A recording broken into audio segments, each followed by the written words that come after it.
Okay, now let's get into the common mistakes that are made when performing any shield. The first mistake is not covering and staying tight, is actually blocking.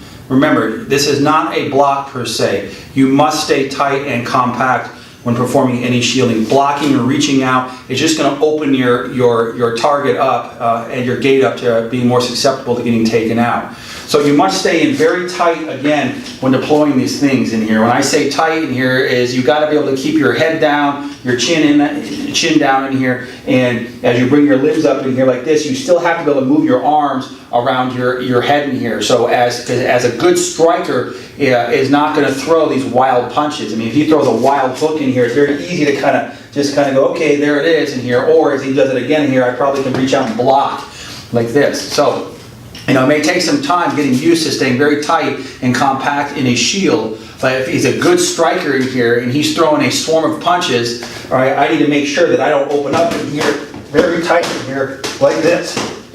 Okay, so I need to stay very tight and compact. All right, so the biggest mistake is people will reach out and block, and again, as the punches come harder and the threat becomes more in here, they're going to exaggerate their limbs in here like this.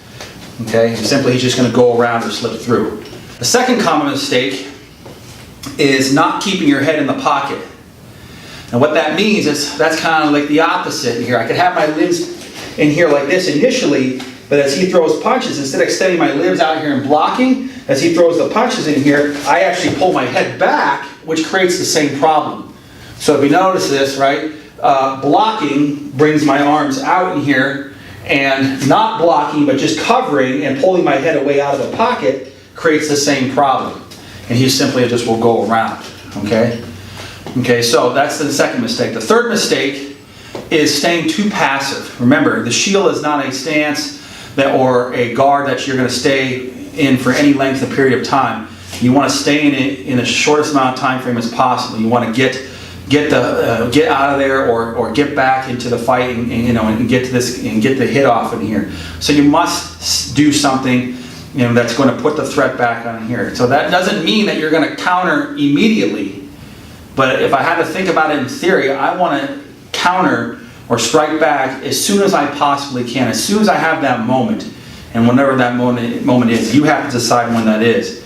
So depending upon how well your perception is connected to this guy, you have to make sure that your perception is connected to him, so that and when you are performing the shield, that you aren't blocking, your head is still staying in this pocket in here, that you're connected exactly what he's doing. So if you do take a hit in here, right, and I do the shield wrong and I throw a punch in here like this, at least my head is down in the position where I can take a shot in here, all right? But from there, if you can still function, you got to be able to strike back. So if he's throwing the swarm of punches in here, and I don't know exactly how many punches he's going to throw, and I'm assuming he's going to keep throwing it until he can hit me, I need to find a way in here to strike back in here like this, so I can come right back in here like that, right? I need to be able, if he throws one punch, all right, I need to throw one punch in here. I need to be able to come out of this thing as fast as possible like that. So it has to be, again, it has to be directly linked to a counter, and that's a big mistake there itself, is that people stay passive and they just take the beating. So you can perform a pretty good shield, but you're not doing anything to regroup and to fight back. Okay, the final mistake that's made when forming any shield is loss of perception. All right, you must remember this shield technique has to be connected to your adversary every second that you are fighting or sparring. You cannot close your eyes and shut off and just hope that he hits your arms in the right spot that you want him to. Okay, remember, again, a good fighter is going to pick apart your openings in here, right? So you have to make sure that you literally are, keeping your limbs up in here very tight, and looking through the limbs in here and making every small adjustment that you need to make as where you see the perceived target in here.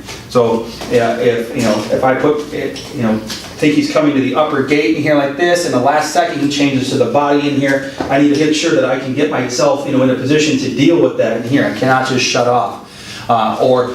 Sometimes fighters can, they close their eyes when they see a big, powerful movement in here. So, you know, he throws a big movement here, and I just close my eyes in here like this, and all of a sudden I'm kind of frozen for a second in this position in here.